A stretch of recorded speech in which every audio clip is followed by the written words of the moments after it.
নমস্কাৰ class 10 সায়েন্সৰ chapter number যেটো 5 হয় মৌলৰ পৰ্যাবৃত্ত শ্ৰেণী বিভাজন পিৰিয়ডিক ক্লাসিফিকেশন অফ এলিমেন্ট তো এই চেপ্টাৰটো পঢ়াবৰ কাৰণে বহুত কেইজন ষ্টুডেন্টে মোক ৰিকুৱেষ্ট কৰিছিলে তো আমি চেপ্টাৰটো আজি ফাৰ্স্ট পাৰ্টটো ষ্টাৰ্ট কৰিছো প্ৰথমতে কৈছে যে ক্লাস 9 তে আমি শিকিছিলো যে পদাৰ্থবোৰৰ মৌল যৌগ আৰু মিশ্ৰণ তিনটা ৰূপ থাকে আৰু মৌলবোৰত কেৱল এক প্ৰকাৰৰ পৰমাণু থাকে মানে মৌল যৌগৰ মিশ্ৰণৰ ভিতৰত কি হয় যৌগটোত বেলেগ বেলেগ পৰমাণু গঠিত হয় মিশ্ৰণটোত সংমিশ্ৰণ মৌল যৌগৰ সংমিশ্ৰণ কিছুমান হয় কিন্তু মৌল হৈছে এটা পৰমাণু এক প্ৰকাৰৰ পৰমাণু নট এটা পৰমাণু এক প্ৰকাৰৰ পৰমাণু সো এতিয়ালৈকে আমি কি পালো যে বৰ্তমানে আমি 114টা মৌলৰ বিষয়ে জানো আৰু 1800 চনলৈকে মাত্ৰ 30টা মৌলৰ বিষয়ে জানিছিলে গতিকে এটা ৰিসাৰ্চ কৰি সায়েন্টিষ্টসকলে তো এতিয়া এইখিনি মৌল আৱিষ্কাৰ কৰিছে এতিয়া মৌলৰ যেটো পৰ্যাবৃত্ত শ্ৰেণী বিভাজন আমাৰ যে 114টা মৌল আছে এইখিনি আমি কেনেকে আমি এটা পাৰ্টিকুলাৰ টেবুল ফৰ্মত বা এটা পাৰ্টিকুলাৰ ফৰ্মত ৰাখিব লাগিব তো সেই ফৰ্মটো কি হয় সেই বস্তুটোৰ বিষয়ে আমি জানিবলৈ আমি মৌলৰ শ্ৰেণী বিভাজন চেপ্টাৰটো আছে সো বিভিন্ন মৌলৰ বিভিন্ন প্ৰকাৰৰ মানে তাহাঁতৰ ধৰ্ম থাকে ভৌতিক ধৰ্ম ৰাসায়নিক ধৰ্মটো বেলেগ হয় সো প্ৰথমতে কি হয় যে ভিন ভিন বস্তু বা জীৱ কিহতৰ ধৰ্মৰ ওপৰত ভিত্তি কৰি কিদৰে শ্ৰেণী বিভাজন কৰা হয় সেইখিনি অলৰেডি ক্লাস 9 ত পাইছে তোমালোকে সো এই মৌলৰ শ্ৰেণী বিভাজনৰ প্ৰথম যেটো প্ৰসেস হৈছিল হেতু কোৱা হৈছে ডবাৰ-ৰেইনাৰ ট্ৰাইডে এটা প্ৰসেস কৰিছিল 1817 চনত তেওঁ কৰিছিল যে মৌলবোৰক একে ধৰ্মবিশিষ্ট মৌলবোৰক তেওঁ এটা গ্ৰুপত ৰাখিছিল আৰু তেওঁ তিনিটা মৌল থকা এটা গ্ৰুপ চিনাক্ত কৰিছিল তেওঁ যেটো প্ৰসেস কৰিছিল হেতু তিনটা মৌল হিচাপে গ্ৰুপটোত ৰাখিছিল সেই প্ৰসেসটো সো কি কৰে ডবাৰ-ৰেইনাৰ দেখুৱাইছিল যে ট্ৰায়ড এটাত মৌল তিনটা হিহতৰ পাৰমাণবিক ভৰৰ বৰ্ধিত ক্ৰমত সজালে মাজৰটোৰ ভৰ আন দুটাৰ পাৰমাণবিক ভৰৰ গড়ৰ সমান বস্তুটো এনেকে দেখাইছিল তেওঁ পাৰ্টিকুলাৰ এনেকে এখন টেবুল বনাইছিল তিনটা তেওঁ পাৰমাণবিক ভৰৰ ভিত্তিত তেওঁ মৌলবোৰ সজাই কি কৰিছিল যে প্ৰথম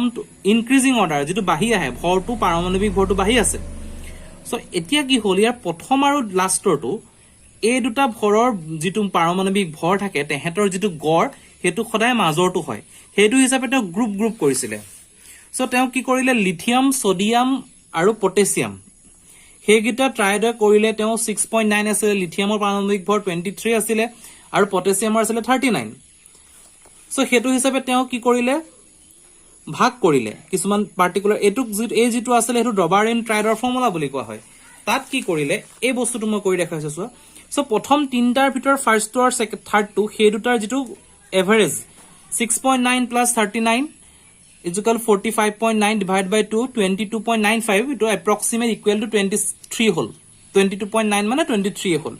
সো 23 কাৰ পাৰমাণবিক ভৰ 23 আছিল তোমাৰ সোডিয়ামৰ পাৰমাণবিক ভৰ সো এতিয়া কি কৰিলে হেতু হিচাপে লিথিয়াম সোডিয়াম পটাছিয়াম এনেকে ভাগ কৰিলে আৰু তেওঁ কি কৰিলে তালিকা 5.1 তিনটা শ্ৰেণী ললে এ শ্ৰেণী বি শ্ৰেণী আৰু সি সো এ পৰা তেওঁ এইকিটা ললে বি পৰা তেওঁ ললে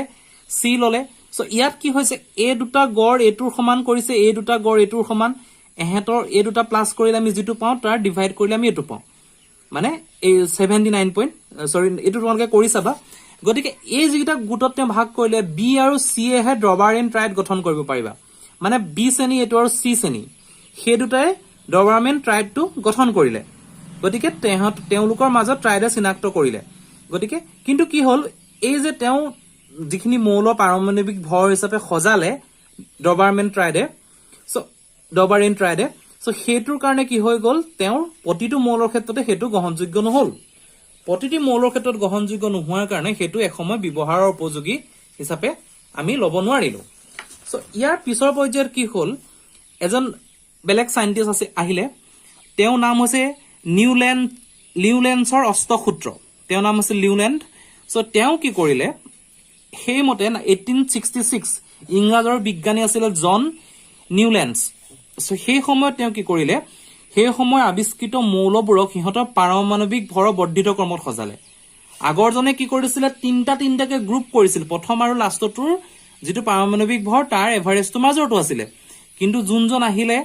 নিউলেন্ড তেওঁ কি কৰিলে মৌলবোৰৰ পাৰমাণবিক ভৰ বৰ্ধিত ক্ৰমত সজালে মানে সৰুৰ পৰা তললৈকে সজালে তেওঁ কামটো তেওঁ এই কামটো আটাইতকৈ কম পাৰমাণৱিক ভৰৰ মৌল হাইড্ৰজেনৰ পৰা আৰম্ভ কৰিলে যিটো পাৰমাণৱিক ভৰ আটাইতকৈ কম আৰু 56তম মৌলত থৰিয়ামত তেওঁ শেষ কৰিলে এনেদৰে সজাওতে তেওঁ প্ৰতিটো অষ্টম মৌলৰ ধৰ্ম প্ৰথমটো মৌলৰ লগত এক ধৰণৰ হোৱা লক্ষ্য কৰিছিল মানে 8 নম্বৰ যেটো এনেকে যেতিয়া সজাই গল সিৰিয়ালি মই টেবুলখন দেখাম তোমালোকক তো সিৰিয়ালি যেতিয়া তেওঁ সজাই গল 1 2 3 4 5 6 7 8 কেনেকে সো তেতিয়া তেওঁ কি পালে যেটো আমি ইয়াত মই লিখিছো থৰিয়ামৰ যে তেওঁ এনেকে 1 2 মৌলৰখিনি তো সিৰিয়ালি এনেকে সজাই গল সো এটো first second third fourth fifth এনেকে গৈ যেটো 8 মৌল এই মৌলটো আৰু এই দুটা মৌলৰ মাজৰ তেওঁ সিমিলাৰিটি দেখা পালে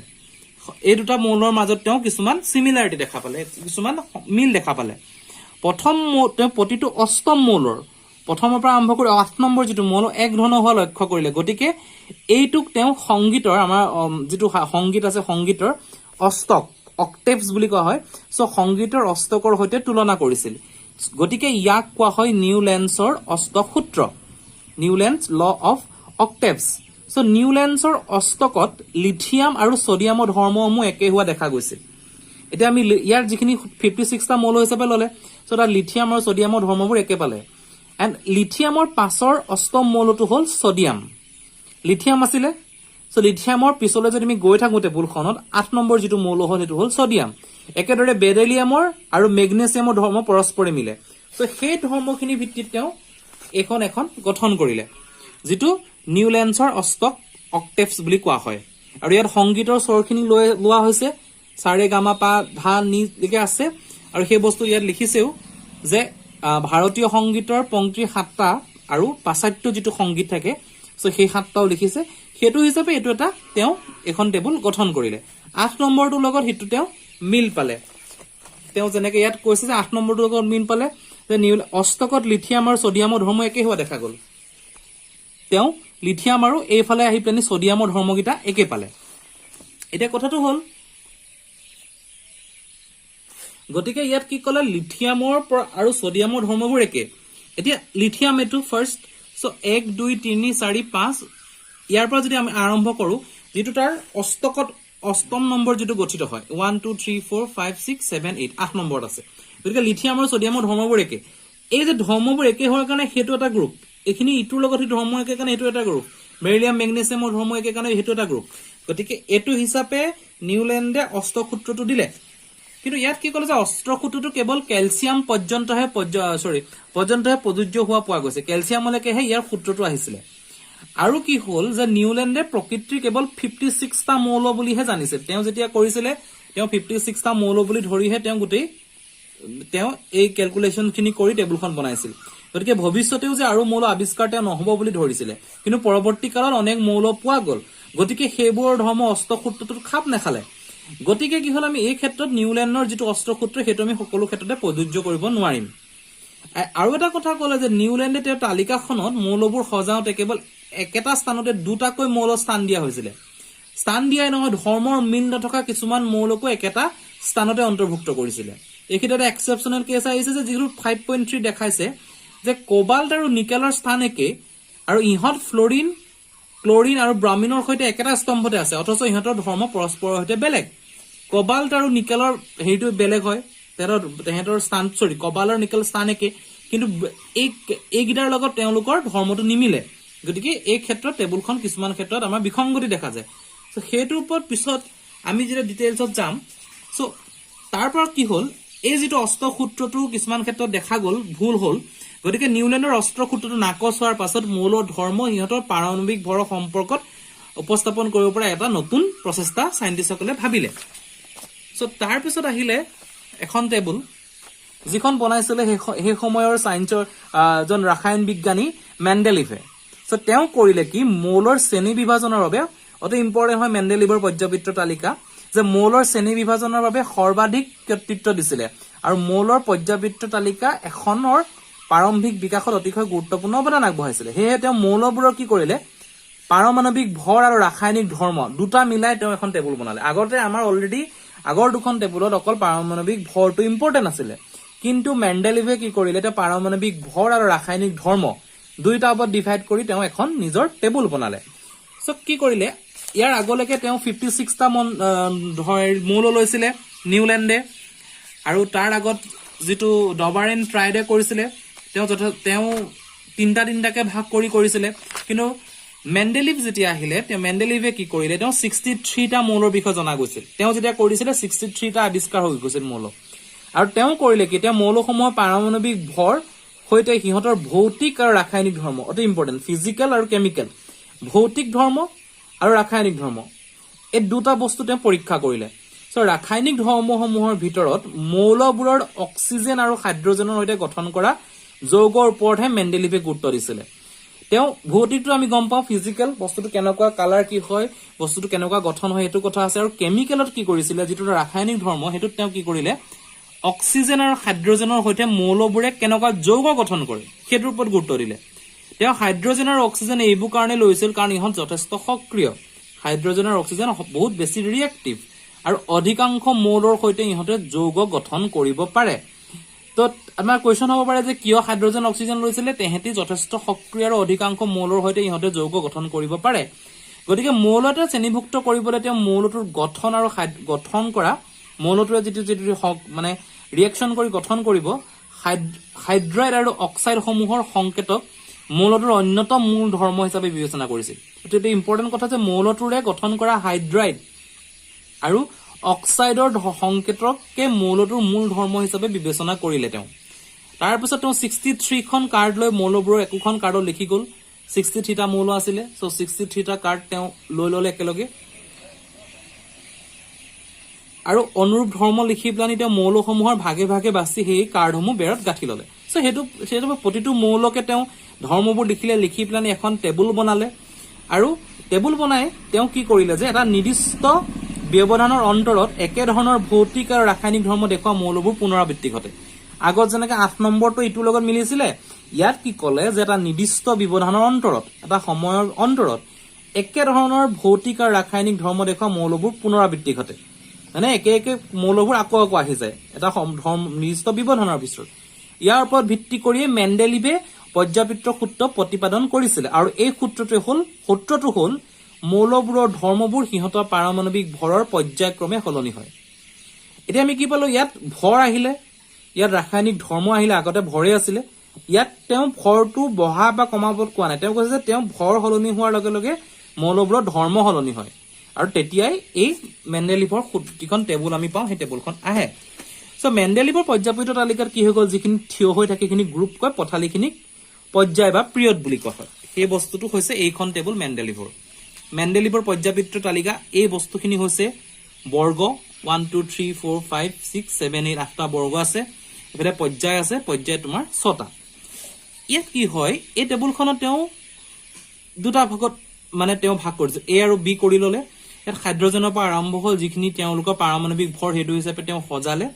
আৰু লাষ্টৰ যেটো বৰ্গ হেতু হ'ল যে ট্ৰানজিশন সিৰিজ এটো সংক্ৰমণশীল শাৰী বুলি তেওঁ ৰাখিলে ইয়াত তেওঁ একেটা গ্ৰুপতে একেটা পৰ্যায়ৰ বৰ্গত তেওঁ যথেষ্ট এলিমেন্ট বা মৌলৰ নাম ৰাখিলে তিনটাকে ৰাখিলে তেওঁলোকৰ ভৰখিনি তেওঁ ইয়াত দিলে গতিকে এই কি হ'ল এই পৰ্যাবৃত্ত তালিকা যোনখন মেন্ডেলিভে কৰিলে তাৰ প্ৰথম তিনটা পৰ্যায়লৈকে তেওঁ প্ৰতিটো বৰ্গৰ কৰস্পন্ডিং বৰ্গত এটা মৌল ৰাখিছিল এলিমেন্ট ৰাখিছিল নেক্সট 4 নম্বৰৰ পৰা 6 নম্বৰলৈকে তেওঁ কি কৰিছে প্ৰথম শাৰী দ্বিতীয় শাৰী মানে প্ৰতিটো কৰস্পন্ডিং বৰ্গ আৰু কৰস্পন্ডিং পৰ্যায়ত তেওঁ দুটা এলিমেন্ট ৰাখি তেওঁলোকৰ ভৰখিনি দিলে আৰু সংক্ৰমণীয় শাৰী এফালেটো এইটা থাকি গল সো এতিয়া কি কলে যে মেন্ডেলিভৰ পৰ্যাবৃত্ত তালিকাখন জাৰ্মানীৰ এখন জাৰ্নেল 1872 প্ৰকাশ পাইছিল আৰু তালিকাখনৰ স্তম্ভবোৰ দিয়াৰ দৰে স্তম্ভবোৰ শীৰ্ষত দিয়া অক্সাইড আৰু হাইড্ৰজেনৰ সংকেতবোৰ আৰ আখৰৰ বৰ্গ থকা মৌল এটা খুচাইছে অক্সাইড হাইড্ৰজেনটো ইয়াত কি কৰিলে ওপৰ আৰ খিনিক অক্সাইড হিচাপে ললে হাইড্ৰাইড খিনিক এইচ আছিল সো এখিনিক আৰে তেওঁলোকক মানে কমন আৰটো হৈছে ইয়াৰ যেটো মৌল থাকে সেই মৌলটোৰ লগতে গঠিত হ'ব অক্সাইডটো সিএস আছে সিএস ৰ লগত অক্সাইডটো গঠিত হ'ব গতিকে আৰু ইয়াত আৰটোৰ লগত ইয়াত আৰ কৰস্পন্ডিং এই এলিমেন্টখিনি আৰু কৰস্পন্ডিং এলিমেন্টখিনি অক্সাইডটো অলৰেডি আছে হাইড্ৰাইডটো অলৰেডি আছে অক্সিজেন হাইড্ৰজেন এটো কাৰণে ললে ইহঁত বেছি সংক্ৰমণশীল ইহঁতৰ যৌগৰ পৰা তেহেতৰ ধৰ্মটো ভাবিবলৈ উলিয়াবলৈ সহজ হয় ইয়াত কি দেখিছে উদাহৰণস্বৰূপে কাৰ্বন হাইড্ৰাইড CH4 ক RS পদ হিচাপে আৰু কাৰ্বন অক্সাইডক CO2 অক্সাইড কাৰ্বনৰ অক্সাইডটো কি CO2 তাক RO2 হিচাপে লিখা হয় সো এতিয়া মেণ্ডেলিভৰ যিখন পৰ্যাবৃত্ত তালিকা আছে তাৰ কি সফলতা আগৰ দুখনটো সৰু সৰু আছিল এখন ডাঙৰ তালিকা হ'ল ইয়াত টোটাল 63 টা এলিমেন্ট আহিলে তো এচিভমেন্ট অফ মেণ্ডেলিভছ পিৰিয়ডিক টেবল এতিয়া কথাটো হ'ল মেণ্ডেলিভৰ পৰ্যাবৃত্ত তালিকাখনৰ ঠাই বিশেষে বেছি পাৰমাণৱিক ভৰৰ মৌল একোটাক তাতকৈ সামান্য কম পাৰমাণৱিক ভৰ মৌল এটাতকৈ আগত ঠাই দিছিল বেছি যদি পাৰমাণৱিক ভৰ মৌল থাকে তাক কি কৰিছিল তাতকৈ কম পাৰমাণৱিক ভৰ মৌল এটাতকৈ আগত ঠাই দিলে একেধৰণৰ ধৰ্ম প্ৰদৰ্শন কৰা মৌলবোৰক একেটা বৰ্গতে ৰাখিবলৈ এটো কৰা হৈছিল কেতিয়াবা কি হয় বেছি পাৰমাণৱিক ভৰ থাকিলে আগত দি দিছিলে আৰু একে ধৰ্ম প্ৰদৰ্শন কৰা যিহেতু মৌলবোৰ আছিল তেনেক একেটা বৰ্গত ৰাখিবলৈ এটো আমি কৰা হল উদাহৰণস্বৰূপে তালিকাখনৰ কোবাল্টৰ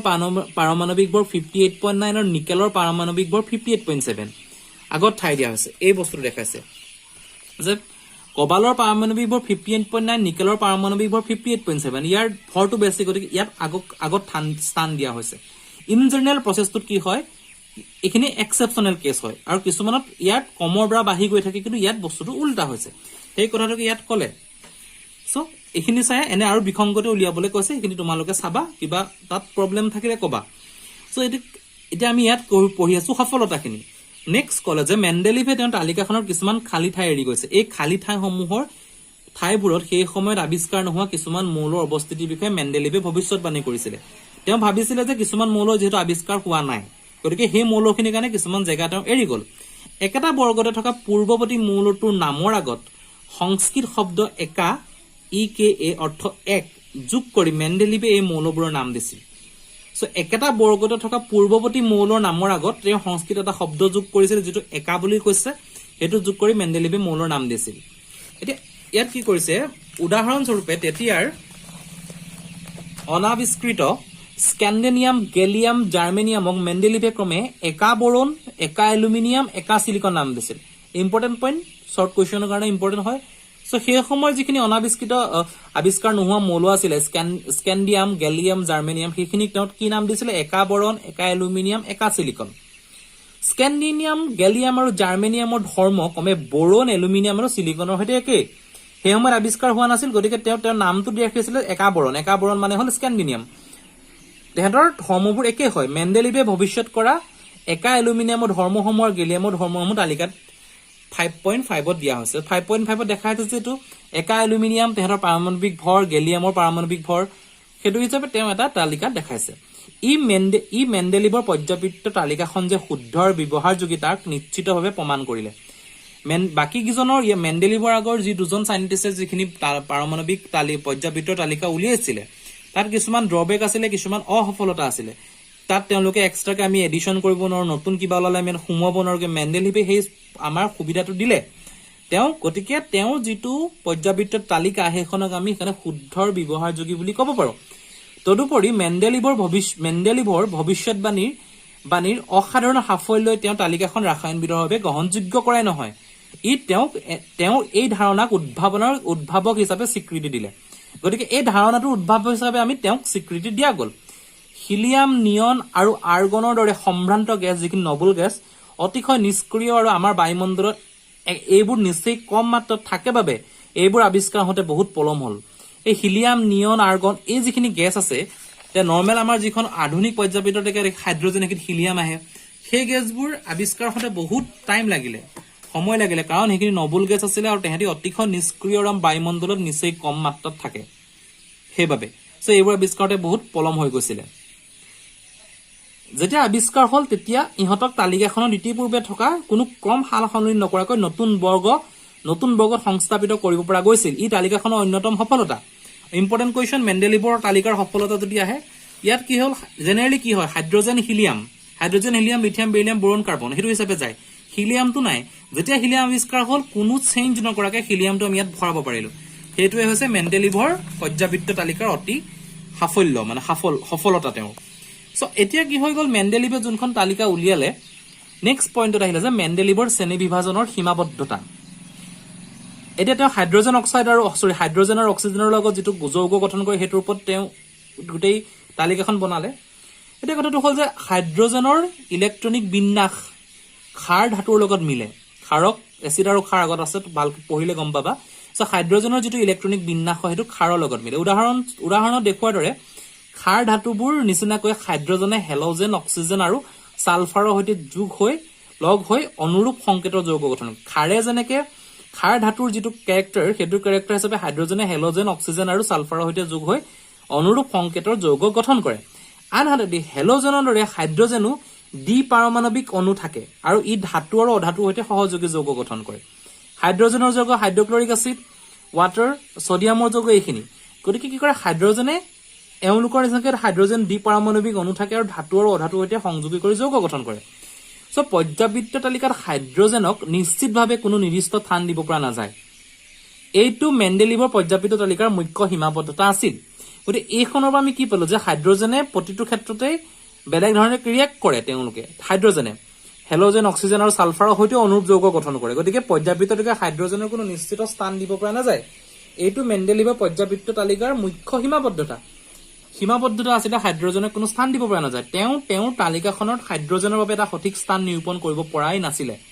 এটো হল মেণ্ডেলিভৰ সীমাবদ্ধতা সো মেণ্ডেলিভে মৌলৰ পৰ্যাবৃত্ত শ্ৰেণী বিভাজন কৰা বহু পাছত সমস্থানিক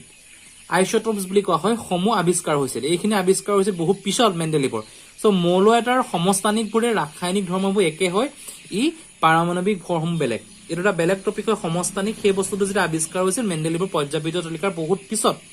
এইটো হৈছে মেণ্ডেলিভৰ এটা সীমাবদ্ধতা যে হাইড্ৰজেনক মেণ্ডেলিভে তেওঁ নিজৰ তালিকাত এটা উচিত স্থান দিব পৰা নাছিল এতিয়া কথাটো ক'লে যে যেটো আইজোট্ৰপস সমস্থানিক এনেকৈ মৌলবোৰৰ সমস্থানিকবোৰেও মেণ্ডেলিভৰ পৰ্যাবৃত্ত সূত্ৰৰ প্ৰতি এক প্ৰত্যাহ্বানৰ সৃষ্টি কৰে মৌলৰ যিখিনি সমস্থানিক থাকে তেহেতি কৰিলে কি মেণ্ডেলিভৰ সূত্ৰৰ প্ৰতি এক প্ৰত্যাহ্বানৰ সৃষ্টি কৰিছিল আন এটা সমস্যা আছিল যে এটা মৌলৰ পৰা পাছৰটো মৌললৈ যাওঁতে পাৰমাণৱিক ভৰৰ বৃদ্ধি সুক্ষমভাৱে নঘটে এটা মৌলৰ পৰা পাছৰটো মৌললৈ যাওঁতে পাৰমাণৱিক ভৰ বৃদ্ধি সুক্ষমভাৱে নঘটে মানে প্ৰথমটো যদি ভৰ 10 পিছৰটো 20 তাৰ পিছৰটো 30 এনেকুৱা নহয় সুক্ষম নহয় বস্তুটো এটা 10 নেক্সটটো 11 তাৰ পিছৰটো হয়তো 30 হ'ব পাৰে হেতু আছিল মেণ্ডেলিভৰ এটা পইণ্ট সমস্যা হৈছিল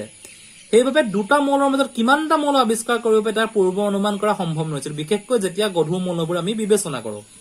সেই বস্তুটো কি হৈ গল মই দেখাইছো মেণ্ডেলিভত যে প্ৰথমটো যদি 10 থাকিলে হয় নেক্সটটো যদি 20 থাকিলে হয় নেক্সট যদি 30 থাকিলে হয় পাৰমাণৱিক ভৰটো আমাৰ হাতত ইয়াত ধুনীয়াকৈ 11 পৰা 19 লৈকে স্থান থাকিলে হয় 21 ৰ পৰা 29 লৈকে স্থান থাকিলে হয় কিন্তু আমি ইয়াত ইমানটা মৌল সোমাব পাৰিম ইয়াত ইমানটা মৌল সোমাব পাৰিম আগতীয়াকৈ আমি গম পালো হয় কিন্তু মেণ্ডেলিভৰ সেই সুবিধা নাই প্ৰথমটো যদি 10 আছে নেক্সটটো 10.1 হ'ব পাৰে নেক্সটটো 33.3 হ'ব পাৰে এনেকুৱা টাইপৰ পাৰমাণৱিক ভৰ মেণ্ডেলিভৰ গোটেই টেবুলখনতে আছিল যেটো তোমালোকে অলৰেডি দেখিছা গতিকে এইটো এটা প্ৰবলেম হৈছিল হেতু ক্ষেত্ৰত আৰু বিশেষকৈ গধুৰ মৌলবোৰৰ ক্ষেত্ৰত আমি বিবেচনা কৰিলে এটা এটা প্ৰবলেম হিচাপে আমি পাওঁ আৰু এই মেণ্ডেলিভৰ পিছত কি হ'ল আমাৰ মেইন যিখন পৰ্যাবৃত্ত তালিকা আধুনিক পৰ্যাবৃত্ত তালিকা হেখন আহে এই বস্তুটো আমাৰ নেক্সট যেটো পাৰ্ট আছে তাত মই দেখাই দিম কেনেকৈ আধুনিক পৰ্যাবৃত্ত তালিকাখন প্ৰস্তুত কৰা হয় আজি টপিকটো এইখিনি থ্যাংক ইউ